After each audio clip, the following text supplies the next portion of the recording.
Hello, everyone, and welcome to Ad Age's custom webcast sponsored by Old City Media. The topic of today's webcast is Prepare for 2025, the marketing trend that will define the year. I'm Natalie Zafat with Ad Age Studio 30, and we're your moderator today. We have just a few quick items to go over before we begin. We will be hearing from today's presenters shortly, and then we'll open up the floor to your questions. To participate in the Q&A portion of the webcast, all you have to do is type your question into the Ask a Question text area, then click the send button. You can submit the questions at any time during the webcast, and we will address as many of the questions as time permits after our presenters' prepared remarks. To get started, I would like to introduce Ray Sheehan, the founder of Old City Media, Mike Kvitko, the Corporate Board Director and Strategic Consultant, and Scott Geisel, District Canvas Manager, Quality First Home Improvement, Inc. Ray, Mike, and Scott, welcome, and thanks so much for being here today. Natalie, thank you so much for having us. We're super excited to talk to the audience today about all things experiential marketing. And a lot of you might be wondering, what exactly is experiential marketing? And we're going to get into that today. We're going to give you a granular approach. We're going to go high level to hopefully everyone walks away from this call with a little more insight with experiential marketing and how it can potentially impact your business in a very positive way. But before we get into that, I want to introduce myself. My name is Ray Sheehan, founder of Old City Media. My experience really started in the event space. So for the past 25 years, our team was out producing these amazing major festivals. And when I say that, think major league ballparks or major sporting events, and wherever our listeners are at today, those teams would go away. They would be on the road for a road trip. Our agency would come in and produce these world-class festivals in major league ballparks. Very lifestyle-driven events, craft beer, wine, cocktails, food, name it. And our job was really to bring people together and have them have this experience at our events. These events were absolutely amazing. It gave me the opportunity to work with many brands. It gave me the opportunity to really understand what does it take to produce these events. And then COVID landed on our lap and everything kind of changed, but in a good way. So I'm gonna pause there for a second as a little cliffhanger. I'm gonna pass it off to my colleague Mike to introduce himself, and then Scott, and then we'll jump right into this. Go ahead, Mike. Hey, good afternoon, everybody. I'm Mike Kvitko. I've been hanging around the retail business for an awfully long time. Started my career in department stores.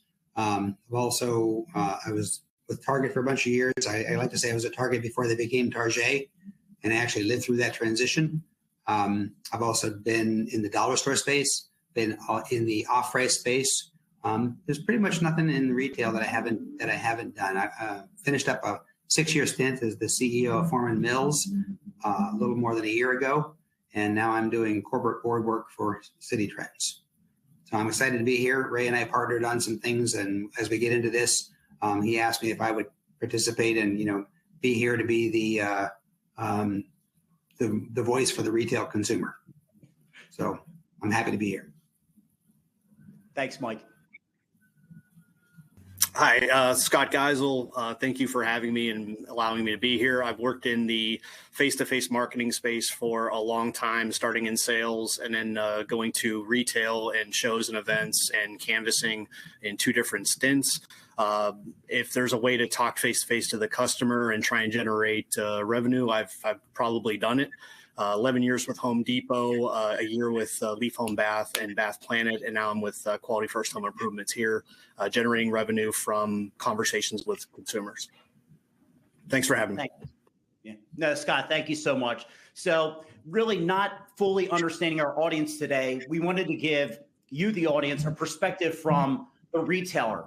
What would this experiential marketing look like from the retailer's lens? And when I say retailer, this could be your local grocery store, hardware store, supermarket, big box retail, you name it. And Mike can handle any questions that you might have. And then Scott really giving you a perspective from the brand's point of view. And any brand manager out there or someone that's building their company of like, how can I utilize experiential marketing as a tool to help grow my business? So guys, I appreciate you jumping on and being part of the panel today. And with that, we're going to jump right into our story. And I kind of left it off with COVID. So it's 2020, the world's coming to an end, no large social gatherings, no events, no fun, and no festivals, home shows, boat shows, RV shows. And it was very challenging for brands to go out and still market to the community in a safe and socially responsible way. And our idea was, imagine if we could become the conduit between the brand and the retailer. And when we were developing this program, for me, being in the United States, I thought about malls and I thought about people in the mall in this hardcore solicitation and this very aggressive sales tactic. And I was like, that's never going to work. These brands, they still need to go out to promote their business, but we have to play within the framework. And the idea was, how can we connect these brands with these real trusted partners within the community? And those were your retail and grocery stores. So we created the gift program. And the idea was to get involved for tomorrow by utilizing gift cards as a tool, as a tactic to make that connection with consumers. And here we are now, 50,000 events later. I think we really have a winning formula. And I think we have a winning formula for the brands and agencies of figuring out how can we utilize experiential marketing? What is experiential marketing? And if you really boil it down to its core, it's an experience. We get served ads every single day, thousands of ads, right? And they're in one ear, out the other. And I'm not suggesting ads are not good, builds frequency. We all know that, everyone on this call. But if you can make that connection by way of an experience, and that consumer can walk away having a different opinion or a positive interaction about your brand, there's a much higher probability that they may utilize your products and services. And that's really the core here, of really taking your brand and integrating your brand into the fabric of the community. And I think we've done a really good job of doing that. And as you guys can see here, I think our story's been well covered on not only a national, but international level. So why experiential marketing? Why is it this powerful tool? How does it work? How do we make this as a seamless process? And the idea was, it needs to be turnkey. If we're dealing with a brand, or if we're dealing with an agency managing a brand, it needs to be completely seamless for the brands. They have a lot to manage. They have a lot going on with their business. So we needed to make this a one-stop shop, one agency that can connect you with your target audience. Who are you trying to engage? A soccer mom, young professional, business owners, underserved communities, whatever your goals or objectives are, it was our job to make sure we're connecting you with the perfect consumer and different consumers. And we're all consumers. Everyone on this call, we all shop at different locations, right? We shop at these locations. We have some sort of an affinity towards those locations. So the idea was, imagine if we could take these brands, put them at retail, and have them have this very engaging conversation with the consumer while they're at their favorite establishment. Breaks down the barrier, makes the consumer feel like, wow, I love this hardware store. They've been in the community for 50 years. I trust this hardware store. So it really starts to build a lot of consumer confidence. Before they even know anything about your brand, we've lowered that barrier of entry, where now they're feeling the sense of confidence of having that engaging conversation with you. Maybe they're getting a free gift card, or maybe they're just simply walking away with some valuable insight and education. So the benefits here, hyper-targeted. Where do you want to go? Who do you want to engage? Demographics, geo, you name it. We essentially place your brand exactly where you want to go, exactly who you want to have a conversation with. Fish where the fish are. And that's really what makes it so successful, is making sure that, hey, every single dollar that we spend, we need to make sure it's going towards the right objective. We're getting our KPIs. We're hitting our KPIs. We're getting our return on investment. So hyper-targeted is extremely important. Direct marketing, having a conversation with the end user, right? So it's like, okay, we think our audience is here. Let's make sure your audience is there. And then while you're there, let's make sure we're putting you in contact so you can start to have a conversation and understand that consumer. And then conversely, that consumer starting to understand you as a brand. You're now sharing the same likes and real likes. You're showing that consumer, we are one of each other. I understand you. It's very important of creating some authenticity between you and your target audience. So the experiential marketing gives you that opportunity, and it's super engaging. And I'm sure everyone on this call has been part of an experiential marketing campaign, or maybe you yourself have gone to an event and you've had that sort of interaction and you kind of walk away having that positive feeling about that brand. So for me, the engagement from these events, the engagement from these pop-up activations is something that I truly loved and really missed when COVID landed on my lap. And being able to bring people together and having those sort of conversations is something that I just have a pure passion for. So that's something that experiential marketing really gives you the ability to do.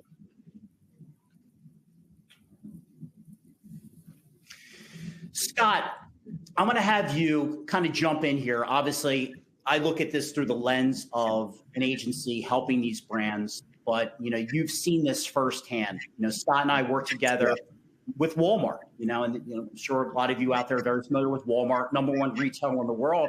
And our agency gives brands the opportunity to get inside Walmart and to have those sort of conversations with the Walmart consumer to kind of leverage their audience. So Scott, maybe you can provide a little insight here from the brand's perspective, from the experiential standpoint of what you've seen, some of the benefits and the value it provides. Yeah, the word that came to mind constantly was access. When I was working at my previous job, I was trying every tactic I could to try and get into retail space. Even lightly stalking someone from Costco that I didn't get served papers with, thankfully, but it was rough. I was emailing him a lot.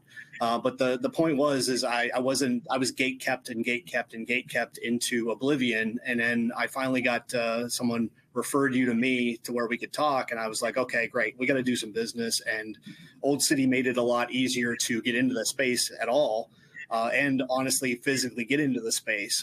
It was a lot of hands-on stuff, and it made everything a lot easier for us to be able to get into that arena and be able to talk to people at that level, which, like I said, it would have taken probably months and a lot more, thousands more emails. I appreciate that. And some of you might have tried this, breaking the barrier, getting into retail and grocery. It's tough. They're in the business of selling hammers and nails and bread, eggs, and milk. Right? They're not in the business of doing an experiential marketing campaign with an insurance company or a telecommunications company. So on our end, I think we've done a really good job of creating the process for our retailers, creating proprietary scheduling. They're in the business of focusing on their core business, and then we're able to come in and help monetize their business very creatively. We're going to get into that in a second, and Mike's going to kind of give you a little peek behind the curtain there. But what does your company receive? I know a lot of you are out there like, okay, right, we're starting to understand the experiential marketing. We're out there, we're in retail, we're in grocery. We can kind of see how that would work to kind of drive sales and leads. What exactly are we getting? Ultimately, you're there to promote your business. We're in a very sales-driven, a very performance-driven world, right? So ultimately, your idea is there to kind of educate consumers, provide some insight, but also distribute information. Let them walk away. Is there a takeaway where they now can leave that interaction smarter about your brand? So obviously, it gives you an opportunity to do that. Education. To me, education is probably one of the most important things, because now you've had that conversation. It's like, okay, I feel more comfortable. Well, now maybe I'll go back to their website and get some additional information and take a more granular approach and kind of really see what are their products and services. How do they compare to the competition? I can tell you right now, I probably am more favorable to this company than the competition, just based off of the conversation that I had with their very engaging brand ambassador. But driving them back to the website is key to help get that lead into your lead funnel, signing up new customers, ultimately increasing sales. That is our report card, right? We're going to talk about a lot of things today. We're going to talk about engagement. We're going to talk about all this insight. We're going to talk about a lot of things, but ultimately my report card, how are we driving new sales for your company? How are we dropping leads into your lead funnel? That is our report card. That's how we're being held accountable every single day. And ultimately, that's what this program is really driven to do. Some of it looking at it from a pure marketing perspective. They want to go out and create additional awareness and exposure. And that's their KPI, how many impressions, and that's fine. We can do that. But ultimately, I'm wired thinking about this from a sales point of view. How are we placing your brand at said location? And what are we doing there? And then how are we driving sales? How is this performing? That to me is very critical. Obviously, tying you into the community. So for me, if I'm a consumer and I'm thinking about a product or a service that I might need at home, or maybe I'm thinking about insurance, knowing that this brand is in my own backyard, it starts to build trust. So there's a nice community tie-in there. Well, how does this all work? Being at retail, well, it's establishing primetime real estate. We need to make sure you are in Times Square. You are right there front and center as those consumers are coming in and out of that particular store. And ultimately, you're there having that conversation and really amplifying the word of mouth marketing and listening and understanding what are their real needs. And then being able to really problem solve right there on location. So activation, you have the customers, there's no competition. We make you the star of the show. It's really that amazing. Obviously, and Mike's going to talk about this in a second. It's not like we can have multiple partners at a location. When Target partners with Ulta, it's only Ulta there. When Sephora goes in Kohl's, it's only Sephora. So we need to make sure we make you the star of the show. Forget about another brand or another competition. We want to make sure you have 100% share of voice. Target audience, which we mentioned before. And you guys, as we start to really peel back the onion, we start to really understand, well, who really truly is your target audience? And to me, that's the real success of the program, is really understanding your target audience and making sure we place you right there as your target audience is coming in and out of their favorite retailer. Additional awareness and exposure. And to me, more importantly, it's guaranteed traffic. We had just an amazing weekend at movie theaters, with Wicked. So it's like we have certain brands that are looking to reach certain audiences, and we just know, hey, it's a blockbuster weekend here at, the movie theaters. And our brands were able to capitalize on that by being right there, knowing it was a blockbuster weekend. And just like anything else coming off the heels here in the United States with Thanksgiving, grocery, it was crazy, bananas at grocery stores, and having brands there to take advantage of all those touch points. You can see why that's so successful. I'm now going to jump into a lot of this we've talked about thus far has really been from a brand's perspective. It's really been from an agency's perspective of like, okay, Ray, I can see how this can clearly help the brands. But maybe some of you out there in our audience today, you're a retailer and you're thinking about, this sounds interesting. I love to enhance the customer experience at my location. I would love to generate non-retail revenue. How can you bring this party to my location? So I wanted to now tap it off to Mike. Mike, obviously being a former CEO of Foreman Mills, Mike has kind of seen this program firsthand. Mike, I'm going to kind of pass it off to you so you can give them some insight as it relates to from a retail perspective. Thanks, Ray. Appreciate that. So, listen, one of the things that Ray and I talked about at the very beginning of this was, let's try it. Let's test it. And I've seen him approach, and I've helped him approach a number of other retailers. And we typically approach this the same way. Let's try it in a handful of your stores. Let's see if it works for you, the brand, and also does it work for the retailer? Because it's got to work for both, or this is not going to work. In my life, I'm a little cynical. I've never seen anything work quite like this. It has been a win for everybody all the way around. And it works very, very well. So you start off with a retailer. You set up a table. So in this example, this is a T-Mobile table. Imagine that's, in your store. You can put that anywhere you choose. And Ray's company doesn't have a rule that has to be right inside the door. In my case, we chose to put it right inside the door because there's a shrink prevention element of acknowledging customers when they walk in the door. If somebody doesn't acknowledge them, then they're invisible. So this helps them become less invisible. And so we would put a table that looked kind of like this right inside the door. And they'd come and they'd set up, and 4 to 8 hours at a time in any given day. We control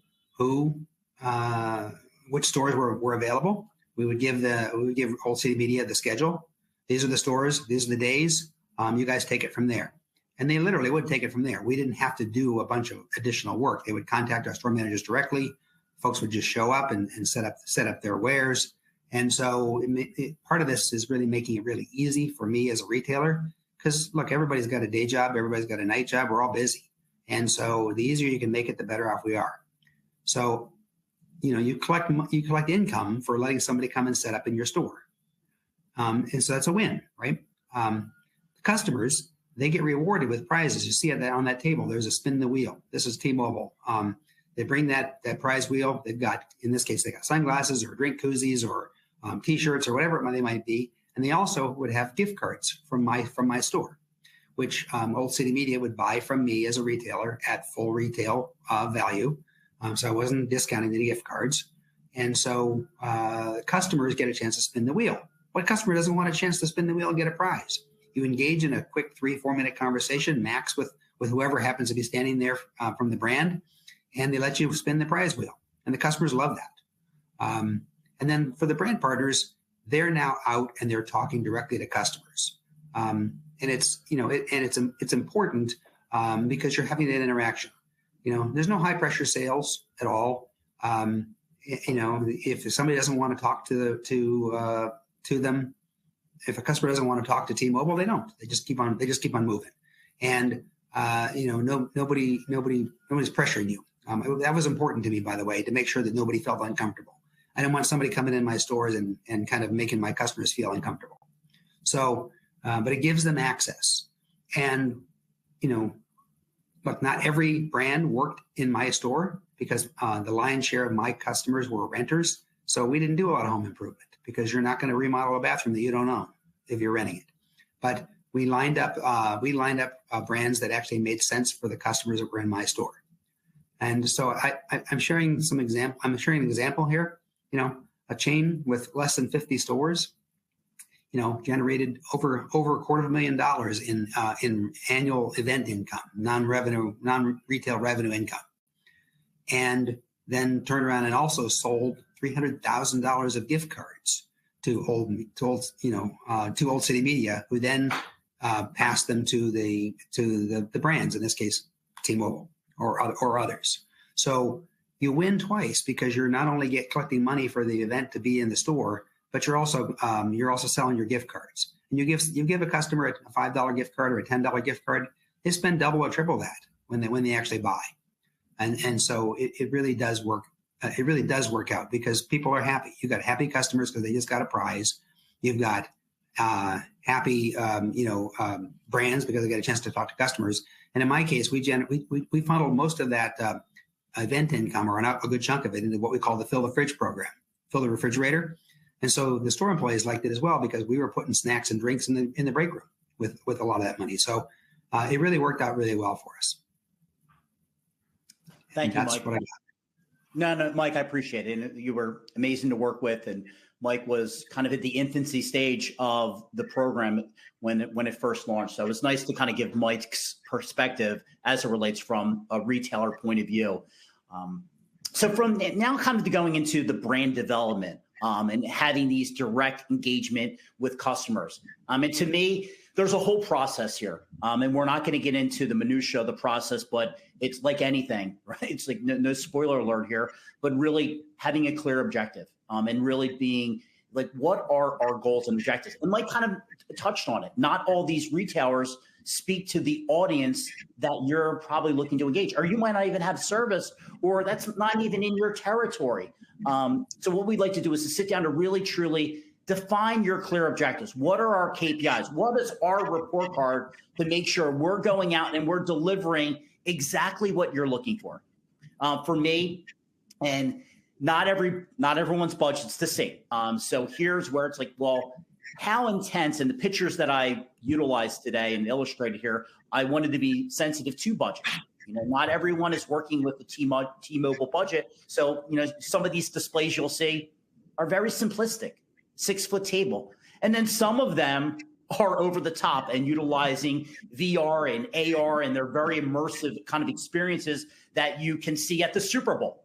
Well, not everyone's a Super Bowl type brand. Not everyone has that sort of budget. If you do, fantastic. Those are things that we could do to really enhance the experience while you're there and really create some excitement while you're on location.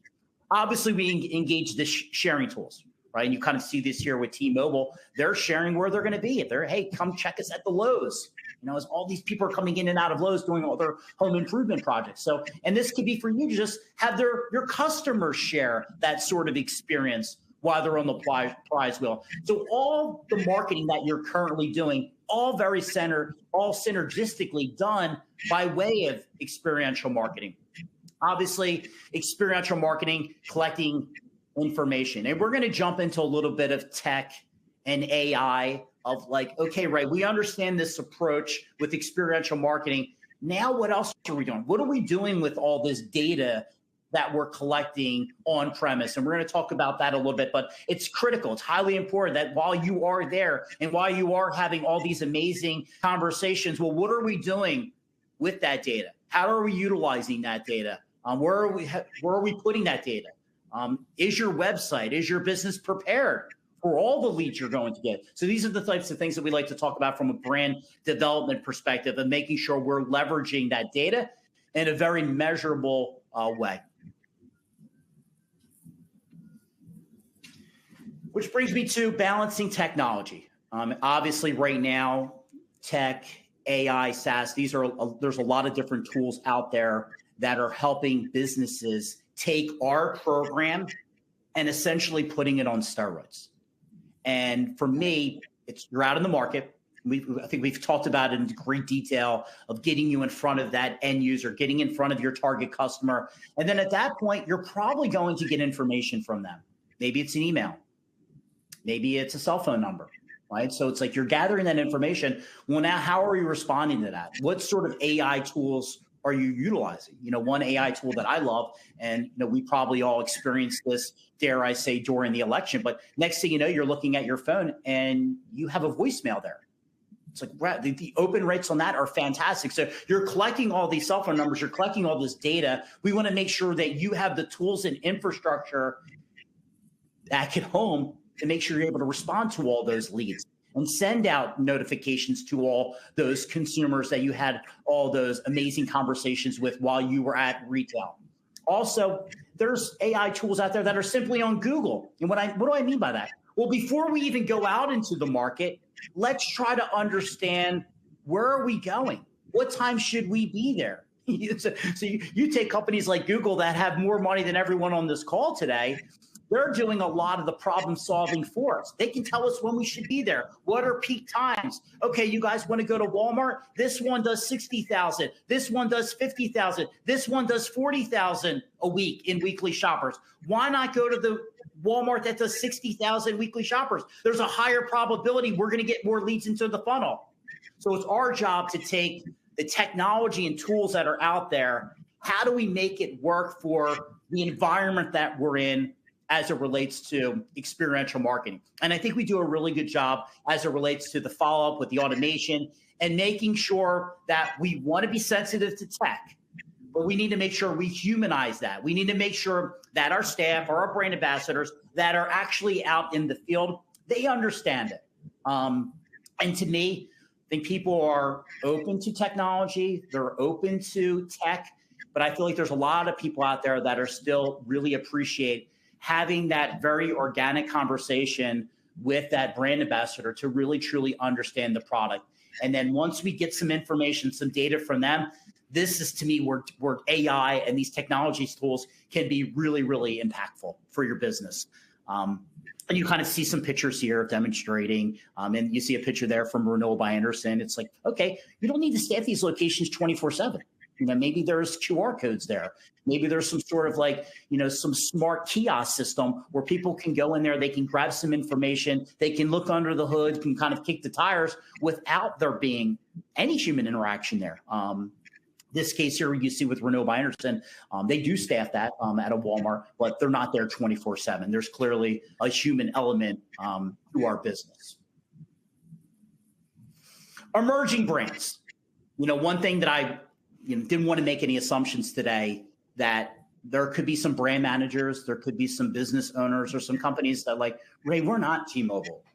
How do we get into how do we dip our toes into the water? How do we go out and have these engaging conversations that you're talking about? And I will tell you right now, every single brand can do this, no matter what your budget is, right? There is a solution. There's an opportunity. There's a retail partner. There is 100% something for you to go out and to crawl, walk, run. And we can help you with this. And it might not be Walmart today. Maybe that's the 2026 plan, but there's a lot of other opportunities, small scale pop-up events where you can go out to start to introduce your brand in that organic way. These are low cost, small events where you can go out to really start to understand your target market. And you're an emerging brand. You're going to learn so much. Maybe your customer service isn't what you thought it was.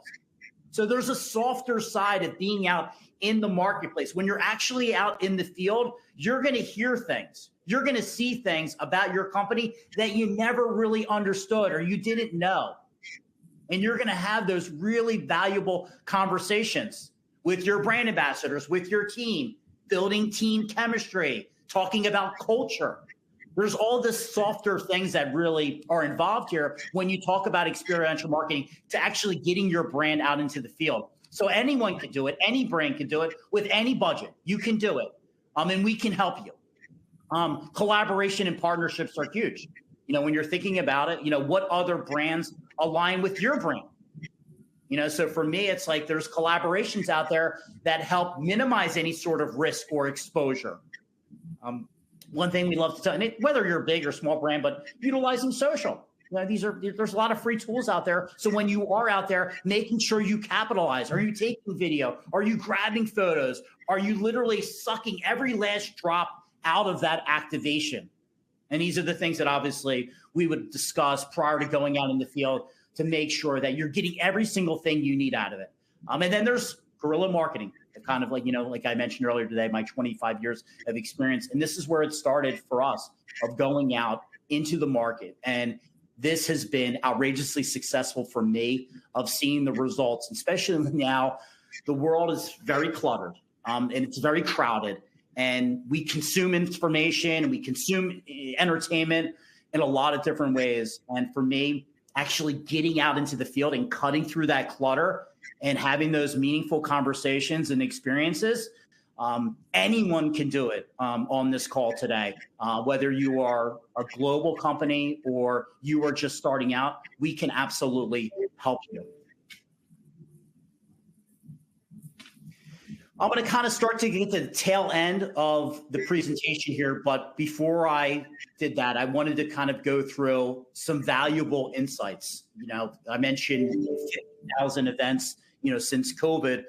What have we learned? And, how can we help educate you? And whether you're doing this with us or on your own or some other agency, these are certain things to be mindful of. And, these are certain things that we wanted to share with you that we've seen. To me, this program, it's universal. It works in a city, suburban life. Obviously, you need to be careful where you're placing brands. You look at this brand here on this picture here, it's Leaf Guard, right? I don't know if Leaf Guard would be applicable in a city where there's maybe a lot of condos and high rises. You might not have a lot of leaves, for example, but there's other brands that are obviously very applicable to being in a city environment. So, but ultimately speaking, going out and marketing your brand, we've seen the success in both the city and in the suburbs. One thing for me, this program needed to be extremely turnkey. And if you were a brand or a brand manager, you needed one share of voice, one company to make sure you're in all these different locations and not having to deal with all these different managers, regional manager, store manager. All that noise had to go the way. And then conversely, if you were the retailer, I knew that your core business was not doing a pop-up event. You wanted to focus on your team and your staff and making sure your shelves were stocked. It wasn't about a pop-up event. So I needed to make sure this was extremely turnkey for the brands and for the retailers. And I think we've created an amazing process to kind of really bridge the gap between the two. A lot of the brands that we work with, they do things on the weekends, right? I mentioned a lot of my events, the taco festivals, the street fairs, all those sort of things. A lot of those events happen on the weekends. So some of the brands utilize this during the week. A lot of their sales team is sitting on the sideline because they're normally at the state fair that might be on the weekend. Well, a lot of the brands that we work with, they clearly retail, grocery, more traffic on the weekend. So you're gonna see much more, interactions and people on the weekends, quite naturally. But this program still does work during the week. Small footprint is only necessary, and I mentioned this before, and that's being mindful of budget and thinking about this from an economic standpoint. You can do a lot with little, and you really can. And I think we've done a really good job of really trimming the fat and really creating an activation in an area that is extremely mindful of budget. And for me, a penny saved is a penny earned. The more money we can save you as a brand, it's obviously going to make this program look that much more attractive. So there's a lot we can do. We have a lot of different tips and tricks and things that we can do to create high impact in a very, very small area. Brands should really come self-sufficient. So if you're thinking about what sounds amazing, this is something we would love to explore. We need to have a deeper conversation of just what does this look like? What are they from the setup, from who's doing what, and really thinking about this from cradle to grave. So when you do enter in the field, you are completely self-sufficient. So that's pre, during, and then what are we doing afterwards? So those are certain things where I think brands have miscalculated a little with what do they need to do prior to entering the field. So having a conversation with an agency like us or another agency out there of really building out what is the playbook, so to speak. What exactly do we need to do? To me, is highly critical to make sure that you're successful. And there's objectives and there's goals. And we're all fighting for the same thing. For me, being able to provide that value, and Mike touched on it with the gift cards or the spin the wheel, is very important. Everyone on this call is a consumer. We're all customers. And, I'm sure some of us don't mind being sold to, but some of us don't. We don't appreciate it. We would all probably value a conversation a lot more. And value comes in a lot of different currencies. It could be a gift card. It could be some swag, or just could be some inspiration or ideas and education, where you're now walking away from that activation feeling much more positive about that brand. So education to me is very important. The customers love all the sort of insight and ideas. Finally, we talked a lot about experiential marketing. I'm sure a lot of you are like, Ray, this is interesting. Where would this even live? Like, who are we even talking about here? We do a lot here in the United States. We just started taking the party to Canada. So I'm not exactly sure where everyone's calling into today, but you're seeing a lot of different retail and grocery and hardware brands here. There's a lot more. This program is it's Walmart, right? You have a national footprint here, but then you have a lot of very regional partners. The regional partners, they are the old school influencers. They've been in the community for 50 years. They are trusted, right? So there's a lot of regional kind of retailers that we have. There's too many to mention on this side, but I at least wanted to give you guys a little bit of a snapshot of what are we talking about from just a national presence. And again, if anyone listening today is interested in hearing more of what it would look like in your backyard, we can provide a list of, hey, here are some retail partners that you're probably a little more familiar with that are in your neck of the woods. With that, I'm going to get a breath of fresh air, get a little water here. Mike or Scott, did I gloss over anything? Anything else we want to add? And obviously we can open up to a little Q&A, but Mike, anything you want to add? And I'll pass it off to Scott. Yeah, I think I'm going to underscore something that I mentioned earlier. I was really worried about whether these folks that brought that in my store were going to kind of alienate my customers. Are they going to make them feel uncomfortable? Do I have to worry about them chatting up people and trying more interested in getting a date than they are in selling their products? And after thousands and thousands of these events, never having a single complaint, it's just really not an issue, right? The folks that came into the store are very professional, and and it just worked for everyone. If we had started having a lot of complaints or people feeling uncomfortable, we certainly would have redirected. But never one complaint the whole time I worked the program.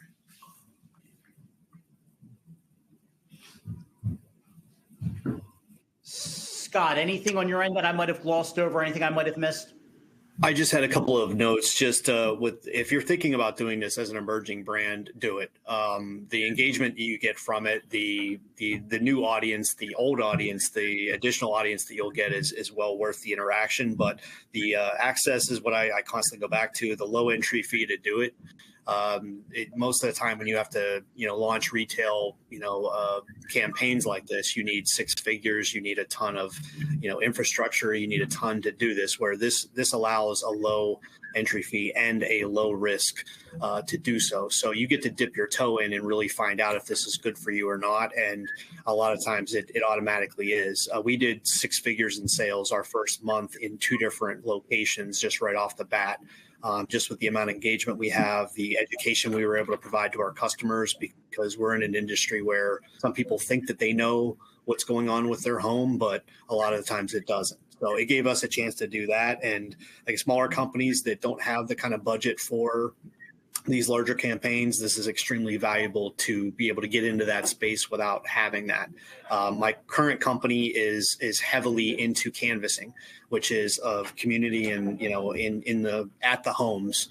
Whereas now, if we're able to get into retail space, we can hit it from actually both sides, which is great, and increase the brand awareness along the way. So if you're thinking about doing it, definitely get a hold of Ray and his team. You hear how passionately he talks about what he's doing. So you can tell he knows what he's doing. Scott, I appreciate that. And Natalie, before I pass it off for a little Q&A session, I did want to add one thing, because I thought, Scott, you brought up a really interesting point. I didn't really talk about it. Performance. And so what do I mean by that? And what Scott kind of touched on it briefly. We get small brands, big brands, you name it. We give you the opportunity to go out and test the waters. Meaning we go to a location or 2 or 3 for a weekend. So it gives you the opportunity. It's all performance-based. And I mentioned it earlier, crawl, walk, run. So it gives emerging brands or big brands an opportunity like, Ray, we want to see if this works. Does the Walmart shopper resonate with our brand? Ray, we'd love to get in touch with homeowners. We would love to get in touch with soccer moms when they're at the grocery store, but we just don't know if it'll work for us. Great, let's try it for a weekend or 2. So from a commitment standpoint, from an exposure standpoint, all of that goes away. So it really helps protect the brand to make sure you guys are not overspending, you're not overinvesting. And once we find some locations that perform really well, that's where we continue to go. And we block and tackle and really scale the program out from there. So Scott, thank you for bringing it up. Michael, thank you for those final notes. Natalie, that's kind of it for us as it relates to the presentation. I'm not sure if you wanted to take it away for a little Q&A. Certainly. Well, first of all, thank you so much, Ray, Mike, and Scott, for your insights. If you are looking for a soccer mom at a grocery store, you've come to the right place. We are now ready to open up the floor to your questions. As a reminder, if you are watching and you want to participate in the Q&A, just type your question into the Ask a Question text area and then click the send button. We do have a couple questions that have already come in, and I'm going to start firing off if that's okay with you all. The first question here on my list is, why is it so critical for brands to focus on experiential marketing at retail now? So I'll take the lead on that, and then if Mike and Scott want to jump in, please feel free. So what I'm trying to explain to retailers right now, and everyone on this call understands this. We've all been into a grocery store, and there used to be a bank there. Yeah, I haven't been to a bank in probably 5 years, honestly. Like, we all do things differently now. So what I'm trying to do is I'm trying to sit down with grocery partners and retailers and have them reimagine what retail looks like, not just today, but in 10 or 20 years from now. How are you taking the experience at retail and how are you enhancing that? What point of difference are you creating from Amazon? And I'm not suggesting we need to turn the retail store into a circus, but there's certain things that we need to do to enhance the customer experience to make that experience relevant, different, exciting, valuable. So for me, now is the time to figure out what sort of strategic partners are out there, whether it's with a Target or a Home Depot or a Walmart. These are amazing brick and mortar stores that are not going anywhere, hopefully, anytime soon. And there's ways to work with them and collaborate with them, because I really think retail is changing. And I think now you can kind of get in on that kind of in the infancy stage and really start to understand of like, oh my gosh, there's a whole other vertical out here of ways that we can grow our brand and see the success of that and really scale it out. Scott, Mike, anything to add? Actually, no, I think you covered that one pretty well, right? I think, you mentioned the crawl, walk, run thing a couple of times, and I think that's really important. No one's asking anyone to sign up for any kind of long-term program here from day one. You just do it if it works, try it. If it doesn't work, don't do it. And you don't get that opportunity in life all that often. So. And there's still a significant amount of the population that wants to talk to someone. We talk about AI and social media and online every day. I mean, it's still obviously moving towards that, but there's a significant amount of your market and your dollars that is going to come in that wants to talk to someone, that wants to have a human interaction before they make a decision on a product or service. So that's still a very large market that you could service with this program. I do actually, something you just said made me think of something. It may not make sense for your business to do it 12 months a year. I'm not talking retail, that brand. Certain products that you're trying to sell are seasonal, right? You only do taxes once a year. You only have to decide whether you have whether you're going to change healthcare providers once a year, right? So there are certain things where a program like this would be perfect. I'm going to go in, I'm going to have 6 weeks, and then I'm going to move on and wait till next year and do it again. I know, Scott, you mentioned AI just briefly in your response, and I would love to kind of go there next based on this question that came in about what the role of AI will play in accelerating or shaping these trends we're talking about today. Yeah, I'll let Scott jump into that in a second if he has anything to add. Where I'm seeing AI play a huge role in tech in general is while we're there on location, what sort of tools do we have? And, many, many moons ago, it might have been lead in a lead box, right? We've graduated from that. And now there's simple technology tools with iPads of being able to get that lead into your funnel. And then once that lead is in your funnel, how is that lead interacting with that customer? And there's a lot of things you could probably, rather than someone actually being on a call center, I think call centers are important and there's still value there, but there's a lot that can be done once the lead actually gets into the funnel to move that consumer along the journey, to get them closer to point of purchase, depending on what your vertical is, what your business is, and what you're selling or services. So I see technology, AI in particular, playing a very important role once that lead gets in. And to me, it all starts while we're there out in the market. Once we're gathering that data and getting that data placed in the right software to then have that data pull that consumer and get that consumer exactly where you need them to be in the most efficient manner possible. It's like taking this program and putting it on steroids. Scott, did you want to add anything else? No, you pretty much handled it. Just the fact that it's processing data and showing, trends and buying trends and things like that may be able to be processed so much quicker than when humans took it over. That may be the advantage there. Well, I think we have a couple more really interesting questions that have come in. Again, if you do want to participate in our Q&A, just type your question into the Ask a Question text area and click send. This is the one that I thought would be worth looking at next, which is about that smaller or emerging brand set. How can those smaller or emerging brands take advantage of the trends without the large marketing budgets that bigger brands have? I know, Ray, that was sort of toward the end of your presentation, but I wonder if you could elaborate a little bit. Yes. So if you think about, there's big retailers and they value their real estate a lot differently than maybe, your smaller retailer. And I'll use this as a quick example just because I think everyone will be able to conceptualize it. And so I know who makes all the decisions in my house. It's my wife, right? So if somebody wants to get something done here, they need to have a conversation with Lauren. And Lauren, she's at a garden center, right? It's not Home Depot. It's not Lowe's, right? It's not your big hardware store chain. It's your local garden center. And for the brand to be at that local garden center, those are things that are done in a very economical way. Everyone on this call, maybe some of you do or don't, but either have kids or know someone who does have kids. They have a lot of different events. There's soccer, there's baseball. There's opportunities to take your brand and bring it out to the field. Have your 10 by 10 pop-up, your 6-foot table, and you're able to sit there and engage with the fact. Maybe you're giving away some prepackaged energy bars or bottled water or oranges or you name it. So there are ways to market your brand by a farmer's market.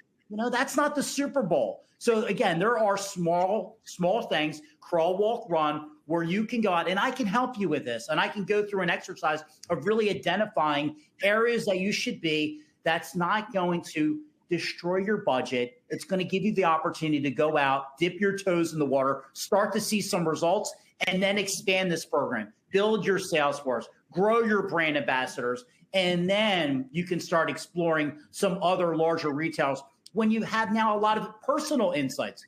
You now understand what works, what sort of conversations, what's our lead in, what sort of lead gen tools, what are our tactics. All these sort of things are very critical. But again, like I mentioned earlier, any brand can participate, and there are some things to do in a very economical way. Yeah, you're not talking about 3-year leases. You're not talking about large commitments. You're talking about, again, dipping the toe in and making sure that it's going to be working for, the brand. 1 to 3 months should be 90 days, should be able to give you enough data to be able to say, is this small investment worth continuing? And for us, it was every single time. So that's the real benefit of it for emerging brands is it's not a large outlay of money. When I went to my owner and said, hey, I want to do this, he goes, okay, well, how long do we have to be there? I explained to him what the parameters were, and he was like, oh, yeah, absolutely. Why would we not try this? It's worth it. And we were able to keep our 10% market budget every single time, which is standard for lead generation. You got to keep 10% of whatever the gross sales are. I wonder if we can look specifically next at examples of brands who have done this very successfully. And we also got a question from Amanda. Thanks, Amanda, for your question. Any activations that didn't work? So maybe if she wants to keep it real, and I appreciate that. So maybe we can talk about the good and the bad. And if anyone wants to go for Ray, looks like he has a smile, maybe he has a story. What do you mean, Amanda? Everything we touch turns to gold. No, it's so back to technology and the AI. So I like to utilize some of those tools in the pre-planning stage. So let's take Walmart, for example. I think it's a company that we're probably all very familiar with. And I would tell you, not every Walmart is created equally. And different Walmarts are in different communities, and different Walmarts have different audiences that shop at that Walmart. And if you're a brand, you might be looking for a specific audience. So I would tell you that there's brands that have gone out and they might not have done enough due diligence on the front end because that retailer, while they think, generally speaking, that retailer is going to work, but then when you boil it down and take a more granular approach, it's like, you know what?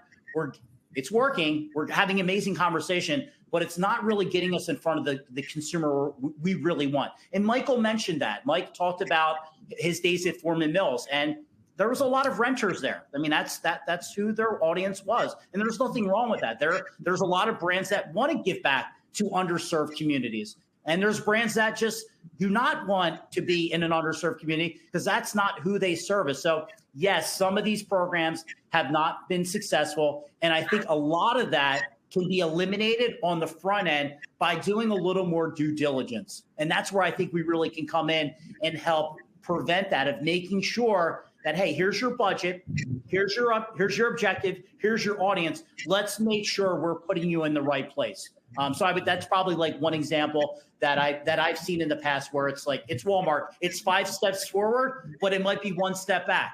Great. These 4 locations are fantastic. This other location over here, not so much. Great. Let's pivot from there. To Scott's point, we're not over invested in that one location. These 4 are great. Let's continue to scale, but let's be mindful and let's just make sure we're going on US Census Gov to make sure that audience, those demographics are getting in front of that key consumer that we're looking for. As it relates to your other question, was it the example of brands? Was it something like that, Natalie? Yeah, the idea of like who's doing it, who's getting it extremely right, and who perhaps isn't. Yeah. So I love Red Bull. I just love Red Bull from an experiential standpoint. I just think Red Bull just does a fantastic job of like anyone on this call probably understands that brand. They understand their audience. They do a fantastic job. They don't deviate. They know who their core audience is, and that's what they drive home. And their message is always clear. It's concise. It's fun. Their events are engaging. I just think they do a fantastic job with their messaging. I think Jeep, I've seen their activations, again, over the top, getting into Jeep, being able to touch, feel, become super intimate with Jeep. I think it's another one that does a fantastic job. I think State Farm, they do some really fun engagement pieces of figuring out ways to interact with the consumer by doing like they did a campaign with creating these little bobbleheads. Take a picture and now you walk away with your own little bobblehead. I thought State Farm did a really cool job with their State Farm campaign. We work very closely with T-Mobile. They are absolutely amazing. You saw the pictures in the deck. As you've seen, these are not crazy activations. 6-foot table skirt, retractable banner. That's it. I mean, a lot of brands out there could probably afford to do what T-Mobile's doing on a small scale like that. And they have a ton of success of going out in the field. We have some home improvement brands like Renewal by Anderson and Leaf Home. I think they do an exceptional job of going out and providing that insight with homeowners of really, how do you increase the property value of your home? How do I create a more energy efficient home? And I think the consumer walks away really becoming a lot smarter, not only about their home, about products and services out there that can help increase the value of their home. There's energy partners out there like Energy and Green Mountain Energy trying to save the planet with sustainable energy. I think they do an exceptional job. So there's a lot of brands out there that we work with, I think, that do a really good job. But those are a few at note. I know we're coming toward the end of our time here. We have a really good question I think could be a nice kind of closing moment. If each of you wants to weigh in, I would love it. Bart submitted this question, and it says, how do you support the follow-up to the in-store or event experience from a digital marketing perspective? So let's assume we've convinced everyone who's watching that they've got to do this experiential marketing, and now the event is over. What do we do to kind of keep the conversation going? Yeah, so it really starts with before we even get out into the field and really having a plan and really understanding what exactly are we doing out there and who's doing what. Clearly defining roles and responsibilities. Very, very important when you're out there. So now the left hand knows what the right hand's doing. We all have KPIs. We all have an objective. We all have goals. I can help you guys through all that. So before we even get out in the field, we're now building out the plan. So when we get there, everyone is aligned. Now we're there. Ray, you're doing photos. Mike, you're doing video. Scott, you're doing testimonials. Natalie, you're spinning the wheel. We're all doing these sort of things. So it's like now we have photos. Now we have testimonials. Now someone's basically, we're getting some insight from them of what do they feel about our company, right? So we're gathering some data from them. Maybe we're doing a contest where they're spinning the wheel and they're getting something for free. So now the customer is becoming a brand ambassador for our brand. So now all their friends and followers and family are now interacting with our experience outside of this event. Obviously, I mentioned cell phones, numbers, and email addresses are they're very, very important, obviously. So now we have them in our ecosystem. So when we do wrap up, when we are done, maybe we can thank them via email. Thank you so much for your participation. It was great meeting with you. Here's some additional literature about what we discussed. So those are a couple different things, but it really starts before you even enter the field. Then while you're out in the field of making sure you're assigning duties, and this could be one person, right? You could be there for 6 hours. Let me take a couple photos. Let me interact. So it's not like you need this whole team to do this. One person, one brand ambassador can do all that. And then now on Monday morning, you can go and you can share all those interactions, all those fun engagement pieces that you had. Now your audience starts to become more intimate with your brand. They're like, wow, there's a connection there. Like, I see what they're doing. They're actually at a location or an event, or maybe it was a music festival that I had the same sort of likes and interests. Now they're liking and sharing that. So for me, it's basically making sure you have a well thought out plan before you go, doing some of those tips and tricks that I just mentioned. And now your message is able to live well after that event. Scott, I'm not sure if you have any tricks up your sleeve as well. I just wrote down social media content, canvassing around sales, knocking doors right around the immediate sales that we have, because obviously we're a home improvement based business. Just brand targeting through the social media content, and just like you said, just elongating everything that you're doing at that particular event for that one day. Mike, any closing thoughts? The only other thing I would like to add, because I've read a few of the other questions we didn't get to, you can really localize this, right? If you've got a product or service that's only available in a small market, that's still okay, because you could just say, I want to present this product in stores in my market, and I think that would be really helpful. And you don't have to hire somebody to be your brand presenter. If you're just getting started, be your own brand presenter, and use the opportunity to go meet with customers and connect, and you'll learn a lot. Most things that I've learned in my career that are worth a damn, I learned working in one of my stores. So that's all. Well said. Thanks. Well said. Thank you all so much, Ray, Mike, Scott, for your wisdom today and your expertise. And thank you to everyone who's watching. We have reached the end of our time. Thanks again for attending Ad Age's custom webcast, sponsored by Old City Media. A few reminders before we depart today. You can view and listen to this presentation on demand using the same link you used to attend today. You will also receive an email as soon as the archive is ready for viewing. On behalf of our guests and Old City Media, thank you so much for your time. Have a great day.